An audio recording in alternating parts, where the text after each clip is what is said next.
Meghan Markle a fait face à un contre-coup après avoir été forcée de s'excuser auprès de la Cour d'appel pour avoir affirmé qu'elle n'avait contribué d'aucune façon à la rédaction de la biographie controversée Finding Freedom.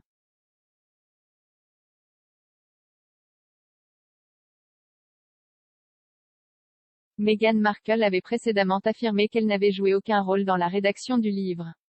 Mais jeudi, la duchesse de Sussex a présenté des excuses à la Cour d'appel pour avoir oublié d'avoir autorisé un ancien assistant à informer les auteurs de Finding Freedom. L'appelant de Jeremy Vine, Michael, a remis en question le demi-tour de la duchesse, affirmant qu'elle avait trahi la confiance du public avec sa conduite.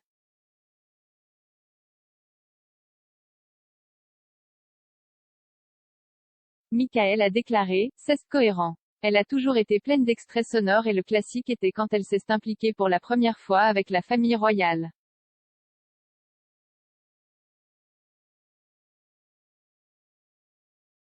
Ils ont diffusé un documentaire sur sa vie à la télévision et elle a prononcé un discours, ou un discours a été diffusé qu'elle avait prononcé, dans lequel elle louait son père pour tout son soutien tout au long de son éducation.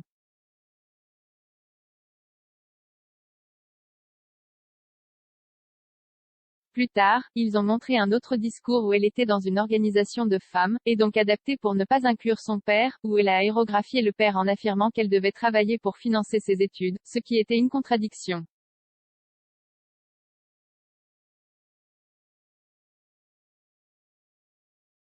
Le présentateur Jeremy Vine a cependant proposé un contre-argument aux affirmations de Michael, en déclarant, vous l'avez suivi de près. Nous l'avons mentionné, c'est mauvais.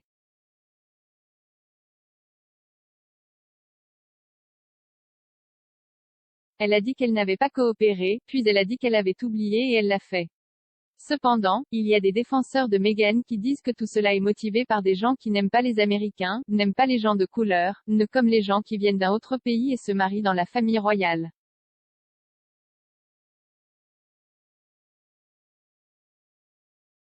Qu'est-ce que tu dis à ça?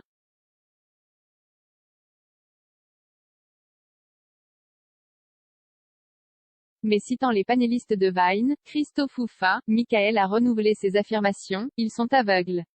Christo disait, dans l'ensemble, que les médias étaient initialement favorables et favorables à elle.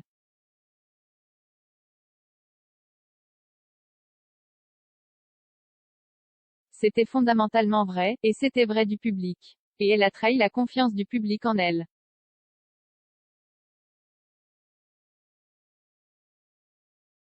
Comment pouvez-vous oublier que vous avez eu des appels téléphoniques importants, des courriels, des réunions, des discussions sur un sujet aussi sérieux?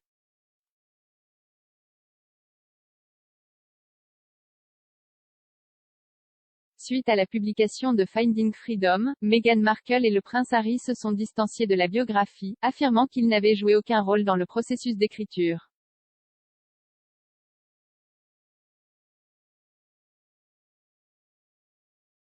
Cependant, l'ancien secrétaire aux communications des Sussex, Jason Knauf, a contredit cette affirmation dans une déclaration explosive à la cour d'appel.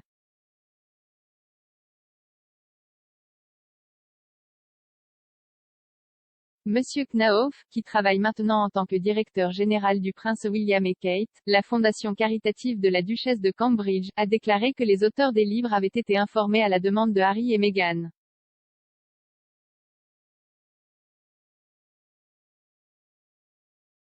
Il a également affirmé qu'il avait eu plusieurs conversations avec Omid Scobie et Caroline Durand pendant le processus de rédaction.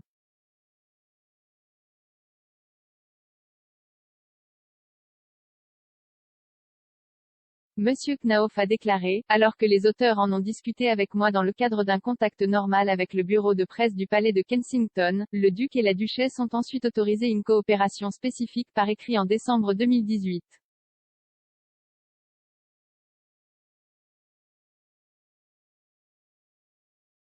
L'ancien assistant a détaillé les conversations qu'il a prétendu avoir eues avec le duc et la duchesse de Sussex sur la fourniture d'informations aux auteurs alors que le couple tentait d'éviter d'avoir un contact direct avec eux.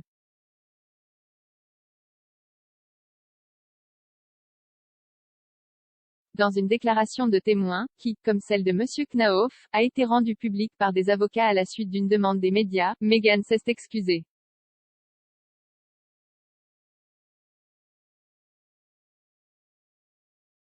Elle a déclaré: à la lumière des informations et des documents que M.